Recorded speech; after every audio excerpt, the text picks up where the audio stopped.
Hey there, everybody. It's Carpo again. This is just an off-the-cuff discussion about, I guess, I was going to say happiness, but it's not really happiness. It's just contentedness.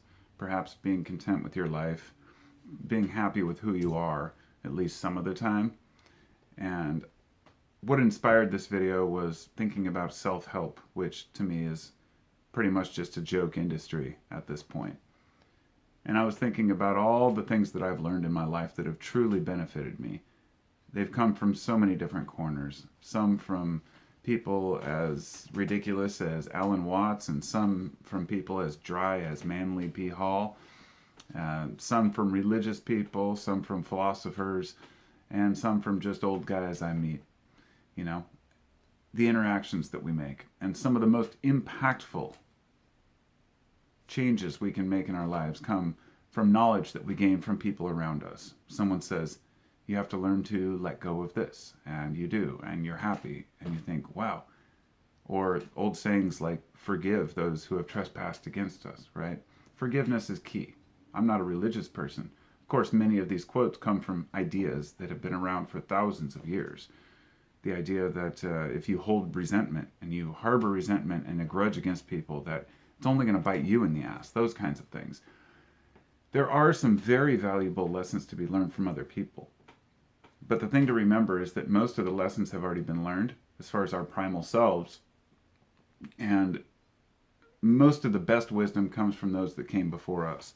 So any modern philosophers, any modern, psychologists, psychiatrists, anybody who's utilizing these things is really just going on what we've built upon for centuries, the knowledge of the human mind. They didn't know how to deal with madness in the past. We created psych wards, put people, locked people behind bars and in white rooms, padded rooms, did tests on them, gave them lobotomies. I mean, it's been a horrible history of how we've treated people who are, let's say, outside the mainframe. And if there's anything in this life that we want to do, it's just to be able to make it through without feeling like shit, without feeling like it's not worth living, or without feeling like, we resent those around us. Even people who are extremely hateful and spiteful, I'm guessing that most of them probably don't want to feel that way. I mean, sure, some people can turn hate into, any emotion is an emotion, anything that makes you feel. People have some weird ways of dealing with things, but I'm talking about the average human being that can make some basic steps in their life to make great changes. And along comes the whole self-help industry to bullshit you, and even life coaches. And I've said this in the past, and I want to clarify something. I think the whole idea of a life coach is bullshit. However, it doesn't mean that I think that a person can't help another person in that way. But I believe if you are truly a life coach, you call yourself a person who's going to assist people, individuals, you should be doing that absolutely in person, and you should know their lives. You shouldn't be a life coach if you've never visited a person's home, for example, or really talked to them in person, because some of the tips that we give each other are complete bullshit, and some of them only work for some people. This is like diet. Let me explain, kind of use that as a metaphor. I was raised to, like everyone else, to believe that, eat your greens and don't eat too much of this. And I went through the whole, the media says that fats are bad. Now they're good. Now only certain fats are good. What about oils? There are so many different lines of information we're fed that it's hard to know what's true within the food realm, right? But you do know that if you eat a certain food and it makes you feel good, then you want to eat it again. And my example for this is beef. I enjoy eating hamburger or a steak, and I feel good. In fact, if I eat a steak one night, I'll feel great the whole next day. Sometimes I don't even need to really eat the next day. The way the body handles nutrients. But it's different for each person. Even though meat overall, of course, contains a more packed protein-rich diet, doesn't mean that every person has to have beef or every person has to eat meat. Everyone has their own diets. And it's not even just about preference. It's about how your body handles things. Think about cilantro. I just had this discussion with my boss. My dog wants in. Cilantro is disgusting to me. It tastes like soap. And I know people have heard that and they don't understand it. The fact that to some people, cilantro is absolutely disgusting. And to some, it's phenomenal. But that's just flavor. We also have different body chemistries. Some people are lactose intolerant. In fact, I believe most people in Asia are lactose intolerant because in their genetics, they never learned to handle milk. And if you think about Europe and the fact that they had cattle, they probably adapted to drinking cow's milk, and certain places didn't. Who knows why or the reasons? There are scientific explanations, but it doesn't matter. The point being that one person's diet might be totally disgusting to another person. And moreover, maybe not even their body with the improper enzymes or bacteria to help digest these foods might be better off eating other foods than a different person. Now, that's just food diet. Mental diet is something that, it's a term that people need to become familiar with. Mental diet, what do you feed yourself? What kind of motivation? What kind of information do you feed yourself? So, therefore, what I'm getting at here is that there are a lot of people telling you this is what's best for your brain. This is what you should be doing. This is what you shouldn't be doing. And in reality, as I heard somebody say the other day, in fact, he said, anytime that I hear a claim that's extreme and that people are divisive on, he says, I listen to the mainstream standard explanation for it, and then I go out and seek out the most extreme conspiracy theory I can find on it. And every time it's somewhere in the middle. And I totally related to that because in all my studies, I've been through my conspiracy phase. And now when I dismiss a conspiracy, people are often like, whoa, you got to wake up. There's things going on. Yes, there are things going on. Horrible things. Horrible people doing horrible things. But that's not where I want to focus my energy. That's not where I want to focus my time. Because my mental health suffers if I'm constantly pointing out the negative. And some of these things, I guess, it's wisdom. You can only accrue it through experience. It's not age related. It is purely experience related. So it doesn't matter how old you are. If there is certain life wisdom that only comes with age, but that's not the only type of wisdom.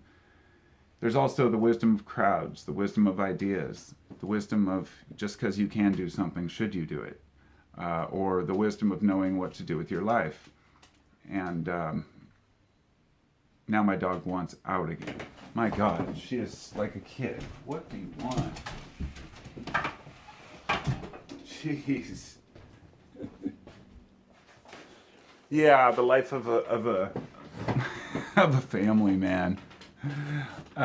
So that brings me, I guess, to my take on why I'm even making this video and talking shit about like the self-help industry, for example. It's something that I've actually wanted to do so often. I've made so many videos. I've done a ton of research on people who sell crystal wands that are made out of these cheesy flashlights that sell for like $5,000 that claim to heal you from your ills and take away your bad spirits. I understand caveat emptor, which is buyer beware. It's, I believe, Latin. You've got to understand that when a person makes a purchase, they're choosing to do that. And if they don't want to do research on what they're buying, then that's their bad. However, I also believe that I am somewhat my brother's keeper.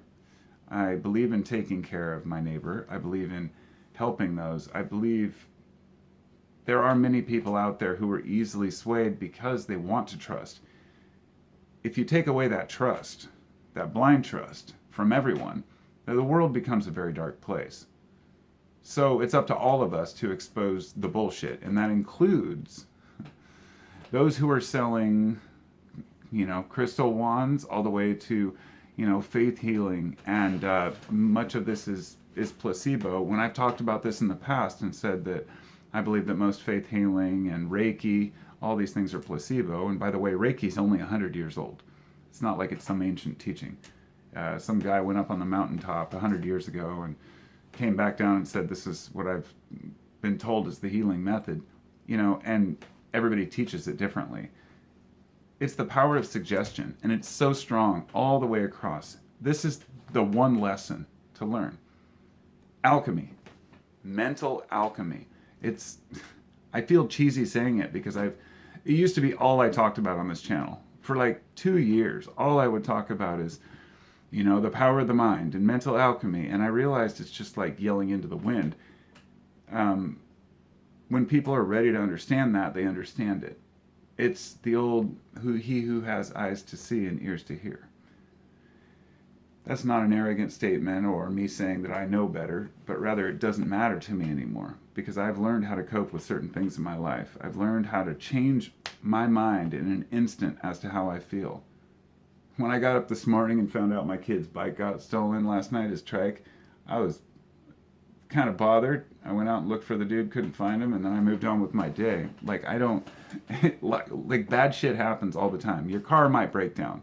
And a person might use that as an excuse to complain and complain and complain. They have a bad experience at the grocery store with the checker. Or, they just finished, like I just finished building a guitar and the neck broke, that kind of stuff. Whoop-de-doo. What are you going to do? So coping and coping mechanisms, that is the number one. Being able to deal with real life issues as they come. And the thing is, once you've mastered this, nobody truly masters it. But once you've practiced this, because you get nowhere if you don't practice something. And people can talk all the shit they want about methods, but if they don't actually try it, then they don't know if it works for them. And I've been practicing this for a long time. The power of intention, the power of alchemy to change my mind and turn lead to gold, make something useful, see the silver lining. It's hard sometimes. When the worst things happen, it's very hard to justify looking for a positive. But if we do, we tend to be happier people. And it leaves our mind more clear for other things that may be important, much more important than, complaining and groveling about something that went wrong in our day. Like, what went right in your day, right? And on that note, I believe when we start to live that way and live with intention and actually analyze and accept the fact that we're mortal, which is the second one, which is realizing that it's okay to worry, but don't stress about the fact that you're here for a short time, but do be aware of it all the time, every day, your mortality. Let go of the fear you have, and then you stop clouding the mind with cortisol and this fight or flight that we're always in. And then the rest falls into place. That's it. Try to find the good in every situation and take care of yourself mentally and physically. Eat right, sleep right. These basic things can go so far. And then you start to see the bullshit in other people. You can start to kind of feel out what's important. Not necessarily who's telling you the truth, because you find that doesn't really matter. It doesn't matter which guy's revealing new information that might be something you didn't know, or it's all personal, everything. It's all down to what you find important in your own life, and nobody else can tell you that. You have to find it for yourself. Maybe that would be another one to add. Don't look for some life purpose that you were given. Find a life purpose by creating it. When people talk about discovering who they are, like, what are you even talking about? You can't discover who you are. You have to shape who you are. Regardless of whether you believe in reincarnation or that you're a different entity, it doesn't matter. You have to create the person that you want to be. And you should base that on those around you that you admire. But also, not just those you admire, you have to look closer. You have to look at their lives and their true intentions in life and say, is this person really happy? So people might admire a person just because they're rich, like Elon Musk, for example. Look at all the great things he's done. But I can see right through the guy, his guys. And sometimes I think, is that just my arrogance? Maybe I'm missing out. Maybe I'm missing something here. No, this guy's a total douchebag. He has no idea of how to connect with people or truly interact with people. He has super thin skin.